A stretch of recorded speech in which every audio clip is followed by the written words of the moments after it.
What is happening, everyone? Welcome back to G-Ball Vision. Thank you for stopping in. Today we have another exciting unboxing to dig into for you guys. Before we get started, double check and make sure you are subscribed to the channel. I would love to have you here. And before you head out, do me a huge favor. Hit the thumbs up button. I greatly appreciate it, everyone. It really helps get the videos pushed out there so more people can check them out. And feel free to let me know what you're carrying in your pockets today down in the comments. I love hearing from you guys. So we have a brand new camera. Let me know what you guys think. We also have a brand new knife coming in from Ferramonster, and I am pretty stoked to check this one out. They are 2 for 2 so far. We got sent 3 knives, and at this point, you guys have seen 2. I have seen 2. I have not been into this yet.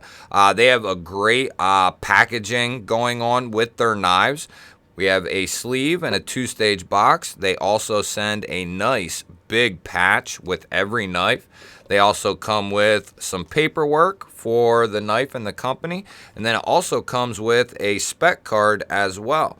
This is called the Aurora Raise, and then it's coming in M390 with a bunch of titanium and titanium accents. And then inside the box here, we have our zippered pouch with the Ferramonster logo there.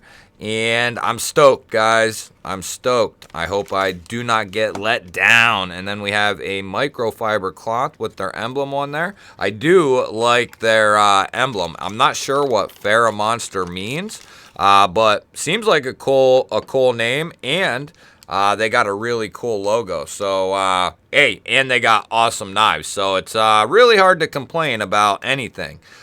They are 2 for 2, and I mean perfectly centered out of the box, just like this one is. Great fit and finish all the way around. Great detents, closing action, solid materials. Like here, we have a fully titanium handle here, full titanium handle, back spacer, and pocket clip. And look at the milling on this bad boy. Just like it's like a starburst pattern almost. That's kind of what it looks like. And then we have their cool little pivot, which they've done on the previous 2 models. Look at that camera. That is beautiful. And then we have a flipper tab for deployment there. Nice milled clip with chamfering done all the way around.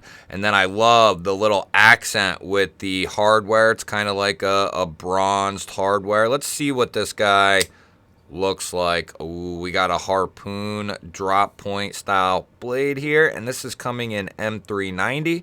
And so I talked with them before they sent the knives, or as they were sending the knives. I asked them because I noticed all 3 knives are in M390, and I knew either A, I would get asked, or just B, actually A, I like to have the information if I can to provide you guys with, and B, I knew that at some point I would probably get asked what the HRC is of their M390.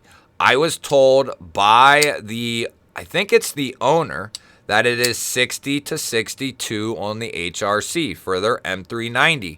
Now, it was brought to my attention that on Amazon it says 59 to 61. So, I don't know what the HRC is. I tend to go with what they told me because Amazon and other, retailers, their specs are often, it's not weird or out of the normal that they're wrong, right, on given numbers, whether it's lengths or HRCs or whatever it might be, materials overall. So I'm more inclined to listen to what the company said to me. There'd be no point in lying because nowadays all I would have to do is send this knife off and I could have it tested and have the results back fairly quickly and relay that information. And these companies know that. So I just don't think they would lie. But I do not know, and maybe that 59 to 61 is on the coated blades. It doesn't say. So that would make more sense, as the coatings, typically you'll get like, 1 less HRC. If it's 60 to 62 uncoated, it'll be like 59 to 61 on the coated blades. The coatings just do that to the steel. So if that's the case, I think that would make even more sense that it's that way, but I do not know. So it's I'll have to see if I can get some clarification. You know, maybe it is the coated blades, or maybe the Amazon listing is wrong, and who knows? I don't know. I'll have to see if I can find out. I am talking with their marketing team, and I also talked to their owner. I just can't remember which one told me that it was 60 to 62, but I can talk to the owner, and I will ask him and see what he has to say. So this is going to carry like a standard milled clip with a little bit extra poking out there. You have this little peak above the pocket clip. It's still not too far out of the pocket. That'll be a nice spot to get this and pull this out of the pocket, and it does have great retention on this guy. The detent, it's pretty good. It's pretty snappy. The way that they did this flipper tab, it is very well executed, guys. Very nice grippy milling, some very fine milling, and there's a nice little spot there to put your finger and push this guy right out. It's pretty snappy, and it feels like it's getting even better as I keep flipping it here. And then you can do the old push button as well, kind of a deal, like the push down, and that really rockets this thing out of there. Let's check and see if you guys can take a look at the detent. It's pretty clicky. Yeah. Little grabby grab there. Huh. Maybe it was just on that one flick. I felt the lock bar kind of grab on that tang, but not doing it now. Huh. Kind of goofy. But as far as ergonomics are concerned, feels pretty good in hand. That pocket clip being knocked down and chamfered out like that feels good in hand. You can definitely feel this starburst pattern giving you some grip on the knife for sure. So that's actually a nice added touch there. That gripping actually, or that milling actually, not is only for aesthetics, but you're going to get some good grippage on there as well. Not really much for a finger choil here. That's definitely more of a sharpening choil. And it looks pretty good from what I know. Looks like you'll get some sharpenings out of this thing. And it feels very thin as well. Coming down here. And while we're talking about the edge, let's check this thing and see how sharp it is. So let's take a little zoomy zoom with our new camera. Man, that looks good. Whew. That looks really good. I mean, the old camera looked decent, but this is different right here. That is one of the newest additions to or for the channel. Always upgrading, baby. That's the motto I have always had since I started. I want to upgrade as frequently as I can where it makes sense, you know, where it benefits the actual outcome of the channel. And having a good camera and good, you know, picture quality, that matters. So I think it's a pretty good investment. Definitely has a nice edge on it. So, and as I said, guys, they're 2 for 2. They're about to be 3 for 3. Now, their knives are not inexpensive, guys. M390, milled titanium, very well done. The quality, if you ask me to compare what their 3 knives that I have checked out, what they feel like who made these, I would say these are right up there with best tech level. They just are. I mean, no branding on the blades. They literally nail everything that we look for when we get into fine nitpickings and details. The fine details is what, you know, makes a good knife go to great, and a great knife go to just amazing, right? And no branding on the blade. Everything is nice and clean. As a matter of fact, the only thing on the blade is the steel marking, which is beautiful. Just very minimal hardware.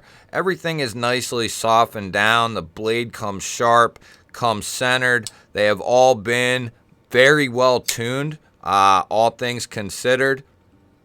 And they're just well done. Solid lockout on all of them. We're about to check this one. But their prices are, going to be a little bit higher. They're going to be near that Best Tech realm as well. So I don't really have a problem with the price point of these knives because I think that the quality is there. And if they're hitting their M390 at 60 to 62, then I fully think that they are there. I would much rather pay, I don't know. On average, I think they have a knife that's like $250. Then they have one that's like $300, and then there's one that's like $320 or $330, which is the case for Kubey Knives most of the time. A lot of, premium Best Techs. Riots are up there. QSP has knives up there.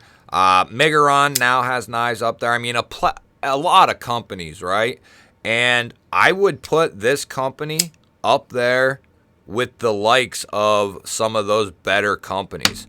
Like I said, these feel like they could damn near be like a Best Tech. That's what they feel like. So I don't know who is, doing these knives for them. I don't know if they manufacture them themselves. Whoever is in their corner, whoever is making these, is doing them justice all the way around. Whoever's giving them information as to, what to do with these knives, that's going to be, the most pleasing to the customer, they're doing it. You could say the only thing I could even possibly think of is this would be cool with multi-deploying options. So whether it be a little fuller, a little hole, a little cutout, whatever. But this was meant to be a rear flipper, and there's plenty of designs out there that are just like that. But just like the, I think it was called the Glideman, they chamfer this area out in such a way that you can get right on the blade, and then you can just reverse flick it out anyway. So, and the other one I could thumb flick out, and I can do the same with this one. So, and it's very easy because of the way that this is done here.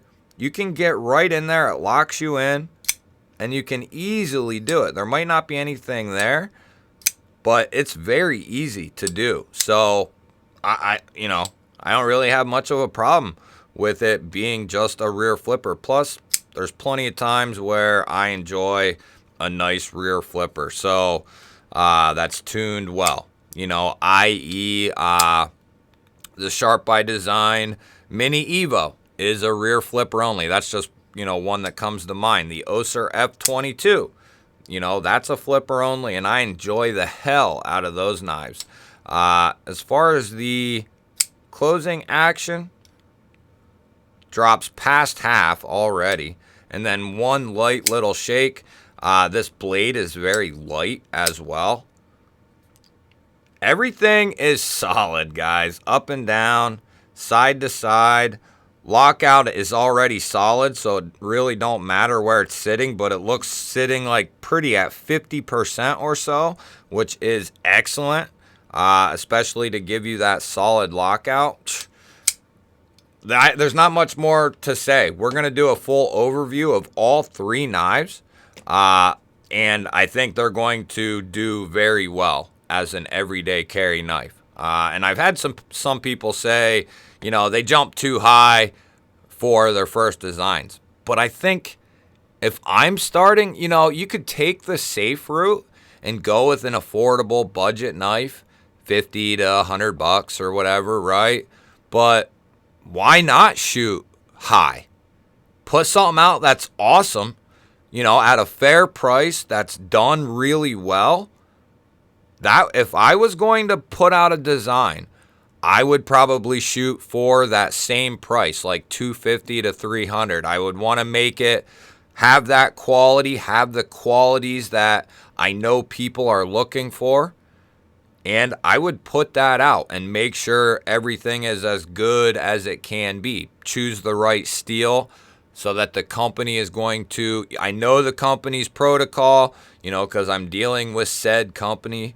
I know that they do their S90 at this and this and this at that, whatever. Pick the right steel that you know they're going to treat, and the fit and the finish department will be taken care of as usual by, you know, the OEM themselves. So I have no problem with them shooting for the sky here and absolutely crushing it. You guys will have to let me know what you think. Love hearing from you guys. Don't forget to hit the thumbs up button. I always appreciate that, everybody. And if you're new here, we do videos just like this one every single day. Hit the subscribe button, ring the little bell. I would love to have you here. Otherwise, guys, I'll throw up a couple of new videos. Go check one of them out. Have yourself an awesome day. Thank you for watching. I will catch you on the next one.